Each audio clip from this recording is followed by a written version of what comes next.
धोबी हूँ, गुनहगार सा आदमी हूँ। इस रात का दो जहां के बारे में कब्र में माफल मकतूल फी हक के हाजिर मुजन, ये वक्तोहा के चेहरे वाले, वल्लैल के जुल्फों वाले, वल्लैल अलम नसरा के सीने वाले, इनको पहचानता है। उसने कहा मैं गौसे पाक का धोबी हूँ। मौलाना अशरफ अली थानवी अशरफ सवाल में लिखते हैं, उसकी निस्बत इतनी अपने पीर गौसे आजम से मजबूत और कड़ी थी। हजारों में मिट्टी के नीचे जाकर वो अपने मुर्शिद को नहीं भूला और मुर्शिद उनको नहीं भूला। इसीलिए अशरफ अली थानवी लिखते हैं, उसके जवाब सही थे।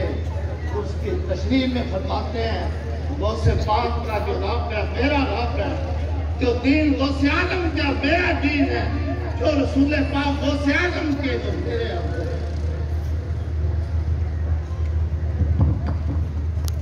इंशाअल्लाह ये तो जनाब आवाज़ मोहम्मद साहब तशरीफ लाते हैं।